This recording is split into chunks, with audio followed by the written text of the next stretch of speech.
What is going on, everybody? I hope everyone is having a fantastic day. It's like August 15th, and I have not uploaded it in 4 months. So this is kind of weird for me. It's just one of those that, as a small channel, when you're not uploading frequently and it's not your main source of revenue, you definitely have to prioritize other things in life: work, family, school, etc.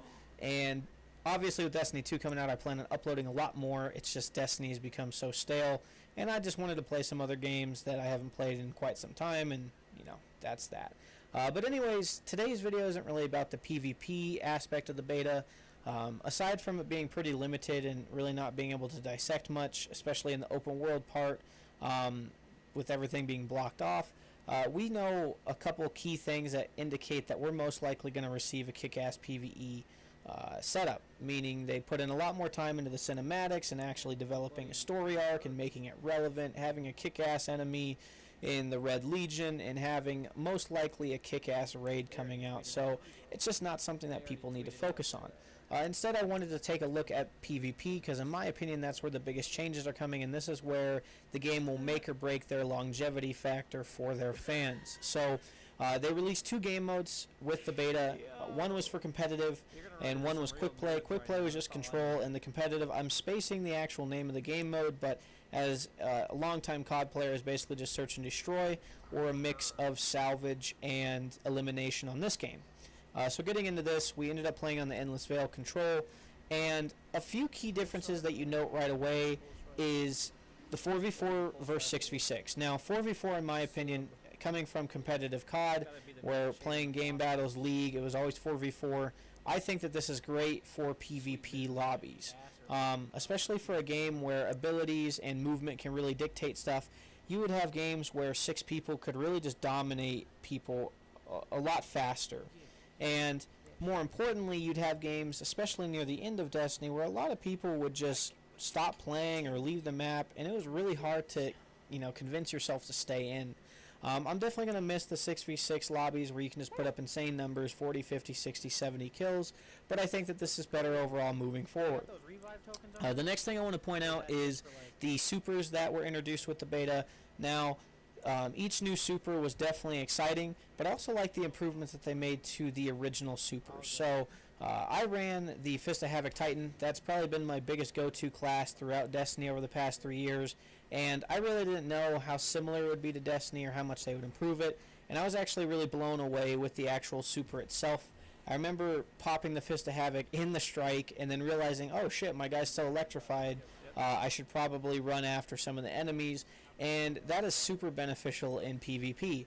Now, it was a very skillful move to be able to draw out supers in Destiny, have someone who wastes a Fist of Havoc, or gold guns, or a Nova Bomb, but nonetheless, those supers always felt like they lacked the ability to maintain some time, especially with the Fist of Havoc. It was legitimately run around the corner, pop it, try to kill someone. If you don't, you're screwed. This one allows you to kind of run around like the Hammer Titan and be able to slam and punch people, and it just felt really good. That it seemed like they were all balanced to a point. There's new little, you know, perks and abilities that we have yet to fully understand and utilize, but nonetheless, it feels like that they've really spent a lot of time adding in some details on those. Now, the next big thing for me that was a good improvement for Destiny was moving fusion rifles, sniper rifles, and shotguns into the heavy armor, or the heavy weapon slot.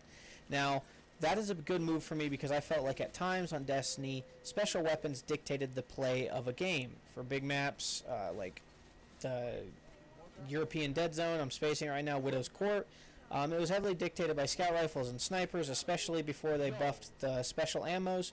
And then for a long time on short range maps, it was literally dictated by shotties with rangefinder, rifle barreled, and a couple other perks. And moving those out of those classes, even if you make them more powerful, I'm okay with that, for the simple fact of you're not receiving them as much in-game. Now, heavy ammo does come up frequently, but only one person can collect it. That's another thing that I think is a big improvement, so teams can't hoard around it like a caveman discovering fire and subsequently change the outcome of the game, because 6 people have heavy versus the other team where someone may grab it without regards to their team.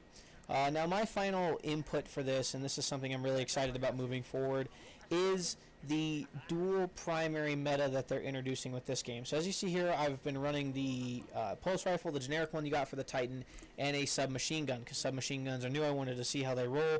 but I really like how it makes players have to think more strategically and be conscious and aware of certain engagements. So no longer can you peek the map with a super powerful weapon, at least now that we know of, and two-shot somebody across the map unless it's a godlike weapon. Vice versa for that other gun, you know, if you're really lacking in the range category, maybe you substitute that in with something else. So nonetheless, you know, our first game right here ended up being a mercy rule. Pretty excited about that. I'm very excited for the new Destiny coming out. But overall, I really enjoy the dual primary meta, and I really think that these are some great positive changes that they're making for the upcoming platform. So anyways, I hope you guys enjoy that. Let me know what you guys think down in the comments below. Let me know what you guys enjoyed or disliked about the beta, and we are only a couple weeks out from playing this game, so I look forward to seeing everybody on there. Hope you guys have a wonderful day, and stay focused, stay humble, stay driven, and I'll catch you guys later. Peace.